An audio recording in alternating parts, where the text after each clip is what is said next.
श्री सच्चिदानंद सद्गुरु साईनाथ महाराज की जय. வணக்கம் அன்பர்களே, இன்னைக்கு ஸ்ரீ குரு சரித்திரத்தில் அத்தியாயம் 41 கேட்க போகிறோம். நீங்கள் இன்னும் இதற்கு முன்னாடி இருக்கிற அத்தியாயங்களை கேட்கலையா? கவலை வேண்டாம். அதற்கான லிங்க்கை நான் இந்த வீடியோவோட டிஸ்கிரிப்ஷனில் கொடுத்துருக்கேன். உடனே போய் அதை கேட்டுட்டு அதுக்கப்புறம் இந்த அத்தியாயத்தை கேட்க ஆரம்பிங்க. திகம்பரா ஸ்ரீ பாத வல்லப திகம்பரா. அத்தியாயம் 41. நாமதாரகன் கைகளை கட்டிக்கொண்டு அடக்கத்துடன் சித்தமுனியிடம், ஐயா, என் முன்னோரான சாயம்தேவன் பக்தியுடன் ஸ்ரீ குருவை சேவித்தார் என்று அறிந்தேன். அவர் எப்படி சுவாமிக்கு சீடராய் சேவித்தார் என்று தெரிந்து கொள்ள ஆவலாக இருக்கிறது, தெரிவியுங்கள் என்று வேண்டினான். அப்பனே, முன்பு ஸ்ரீ குரு தீர்த்த யாத்திரைகள் செய்து கொண்டு கோதாவரி நதிக்கரையில் இருக்கும் வாசர சேஸ்திரத்திற்கு வந்தபொழுது அவரை பக்தியுடன் பூஜை செய்து அவரின் அன்புக்கு பாத்திரமானவர்தான் சாயம்தேவன். பிறகு ஸ்ரீ குரு அங்கிருந்து புறப்பட்டு பல சேஸ்திரங்களை பாவனம் செய்து தீர்த்த யாத்திரைகள் செய்து கொண்டு இந்த கந்தர்வ நகருக்கு வந்தார். பிறகு அவரின் பெருமை நாலா பக்கமும் சென்றடைய அதை அறிந்து ஸ்ரீ குருவை பார்க்க வேண்டும் என்ற ஆவலுடன் சாயம்தேவன் இந்த கந்தர்வபுரத்திற்கு வந்தார். தூரத்திலிருந்து கந்தர்வ நகரை பார்த்து அடிக்கு அடி சாஷ்டாங்க நமஸ்காரங்களை செய்து கொண்டு மடத்தை வந்தடைந்து ஸ்ரீ குருவை பார்த்து கீழே விழுந்து சாஷ்டாங்கமாக வணங்கி தன் தலைமுடியினால் அவர் பாதங்களின் தூசியை துடைத்து இரு கைகளை கூப்பி வணங்கி அவரை போற்றலானார். ஹே பரமாத்மா, நீங்கள் மும்மூர்த்திகளின் அவதாரம். உங்கள் தரிசனத்தால் நான் தன்யனானேன். உங்களை கண்டதினால் எல்லா பாவங்களும் அகன்றன. என் முன்னோர்களும் தன்யனானார்கள். நீங்கள் எல்லா இடங்களிலும் இருப்பவர். சத்குரு பக்தவத்சலா, ஜெயம் உண்டாகட்டும். ஜீவிகளிடம் கருணை என்ற நீர் நிரம்பிய கமண்டலத்தை ஏந்திய நீங்கள் அந்த பிரம்மனே ஆவீர். அந்த நீரை தெளித்து இறந்தவர்களை பிழைக்க செய்கிறீர்கள். தீயவரை தண்டிப்பதற்காக தண்டத்தை பிடித்திருக்கும் நீங்கள் மகாவிஷ்ணுவே. பஸ்மத்தையும் ருத்ராட்சிகளையும் போட்டுக்கொண்டு சந்நியாசியாக இருக்கும் நீங்கள் மகேசனின் அவதாரம். பக்தர்களின் பாவங்களையும் வியாதிகளையும் போக்கக்கூடிய வல்லுனர் நீர்.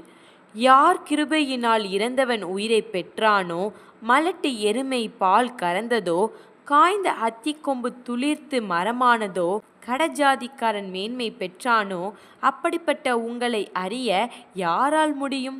ஸ்ரீ குரு அவன் பக்திக்கு சந்தோஷமடைந்து, உன் வம்சத்தினர் எல்லாம் என் பக்தர்கள் ஆவார்கள். நீ எனக்கு மிக பிரியமான பக்தர். நீ எல்லோருடன் சங்கமத்திற்கு சென்று அங்கு நீராடி அங்கே இருக்கும் அரச மரத்திற்கு பூஜை செய்து மடத்திற்கு சாப்பிடவா என்றார். சாயம்தேவன் சங்கமத்தில் நீராடி அரச மரத்தை சேவித்து மடத்திற்கு வந்து சுவாமிக்கு பூஜை செய்து பிக்ஷை அளித்தார். பிறகு சுவாமி அவரை தன் பக்கத்தில் உட்கார வைத்து, மகனே, நீ இப்பொழுது எங்கே இருக்கிறாய்? உன் குடும்பத்தாரெல்லாம் சுகமாக இருக்கிறார்களா என்று நலம் விசாரித்தார்.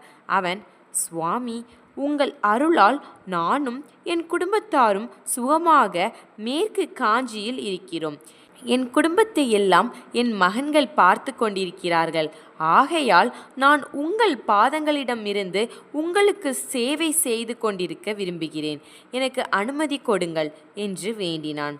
அதற்கு சுவாமி, பக்தர்களில் மேன்மையானவனே, நான் ஓரிடத்தில் நிரந்தரமாக இருக்க மாட்டேன். சில நாள் ஊரிலும் சில நாள் காடுகளிலும் சுற்றி கொண்டிருப்பேன்.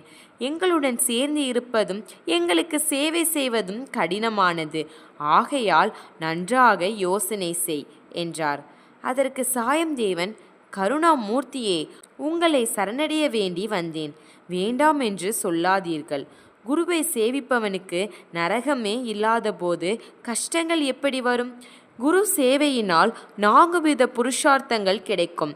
குரு சேவை செய்யும் கரங்கள், குருவை நாடி வரும் பாதங்கள், குருவை வணங்கும் சிரம், எவ்வளவோ புண்ணியம் செய்தவை.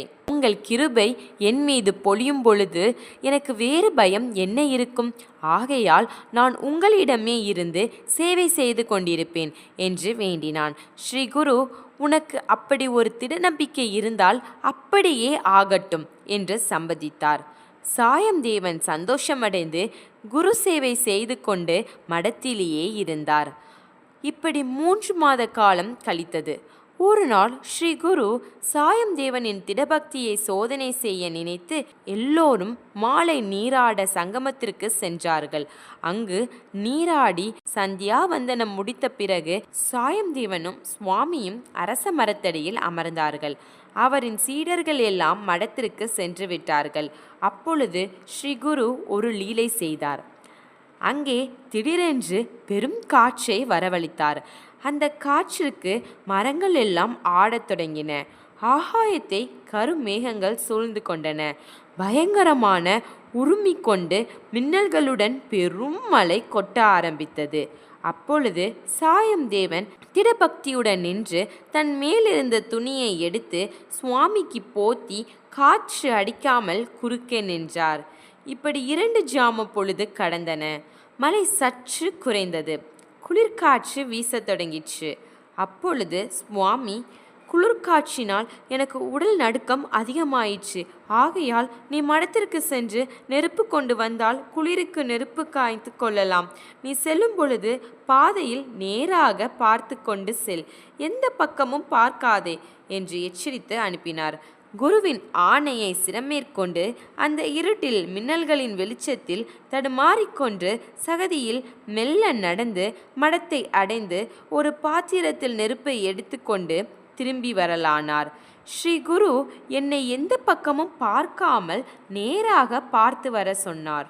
பாதையில் 2 பக்கமும் என்ன இருக்கிறதோ என்ற ஆவலுடன் ஒரு பக்கம் திரும்பி பார்க்க அங்கே 5 தலையுடன் ஒரு நாகப்பாம்பு தன்னுடன் வந்து கொண்டிருப்பதை பார்த்து மிக பயந்து நடுங்கிக் கொண்டு மறுபக்கமும் பார்த்தான். அந்த பக்கமும் அதே போல் மற்றொரு பாம்பு வந்து கொண்டிருப்பதை பார்த்து பயத்தில் ஓட்டம் பிடித்து சங்கமத்திற்கு அருகில் வந்த பொழுது அங்கே அவனுக்கு அநேக விளக்குகள் பிரகாசமாகவும் வேத ஒளியும் கேட்டான். ஆனால் குருவின் முன் போன பொழுது தான் முன் பார்த்ததெல்லாம் மறைந்து ஸ்ரீ குரு மட்டுமே காணப்பட்டார்.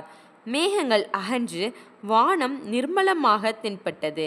சுவாமி முன் தீ மூட்டி நடுங்கிக் கொண்டு நின்றான். அப்பொழுது அவனுடன் வந்த 2 நாகங்கள் ஸ்ரீ குருவை வணங்கி சென்றன.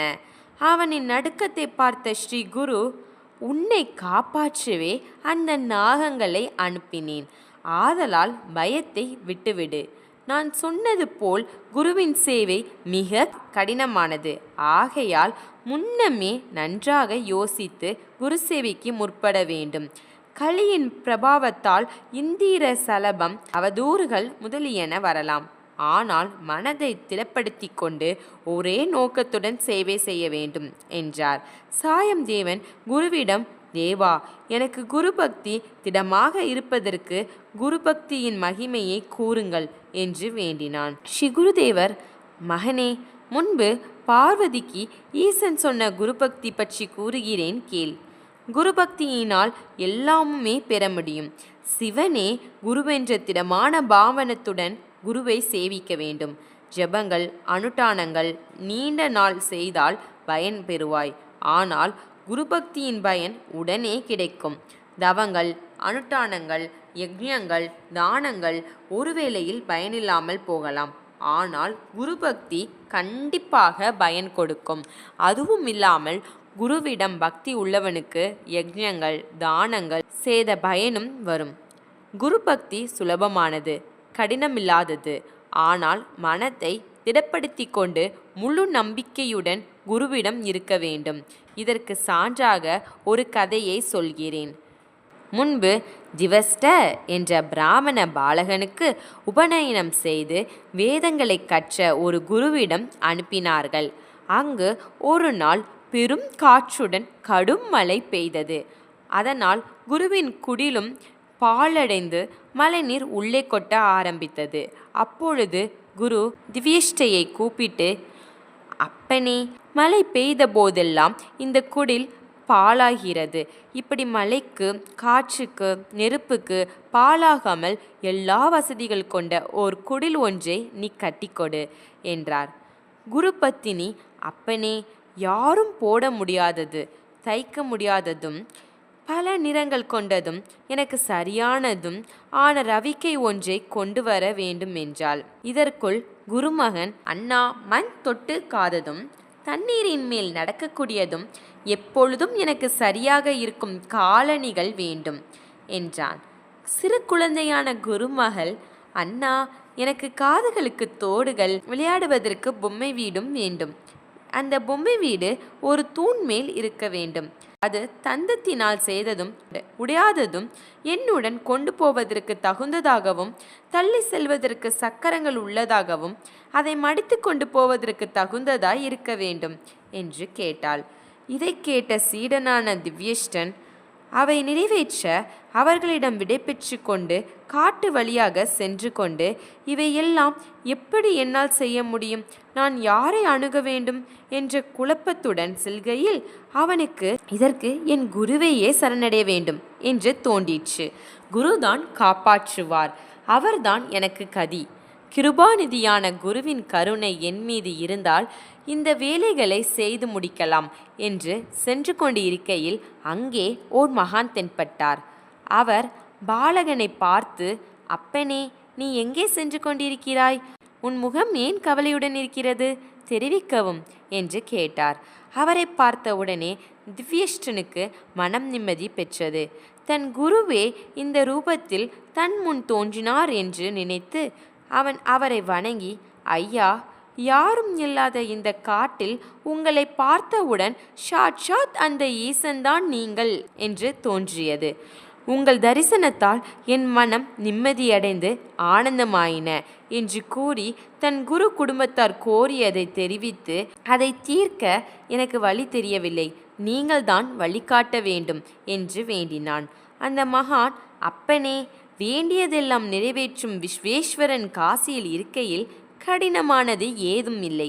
நீ காசிக்கு சென்று விஸ்வநாதரை பூஜை செய், உனக்கு எல்லாமே கிடைக்கும். அவர் வரத்தில் பிரம்மா முதலிய தேவர்கள் எல்லாம் வேண்டியதை பெற்று பெரும் மகிமையை பெற்றார்கள். கேவலம் ஒரு வாய்ப்பால் கேட்ட உபன்மன்யுவுக்கு அவர் பார்க்கடையிலேயே தந்த தயாளனாவார் என்று கூறினார். அதை கேட்ட திவ்யஷ்டன், சுவாமி, எனக்கு குரு சேவை தவிர வேறு ஒன்றுமே தெரியாது. ஆகையால் காசி எங்கிருக்கிறது, அங்கு எப்படி செல்ல வேண்டும் என்று தெரிவுபடுத்துங்கள் என்று வேண்டினான். அந்த மகான், மகனே, காசிக்கு உன்னை நானே கூட்டி செல்கிறேன். உன்னால் எனக்கும் காசி விஸ்வநாதரின் தரிசனம் கிடைக்கும் என்று கூறி தன் லீலையினால் அவனை ஒரு நொடியில் காசிக்கு கொண்டு சென்றார். அவதூத சிந்தன ஸ்ரீ குருதேவ தத்த. அன்பர்களே, இத்துடன் அத்தியாயம் 41 முற்றுற்றது.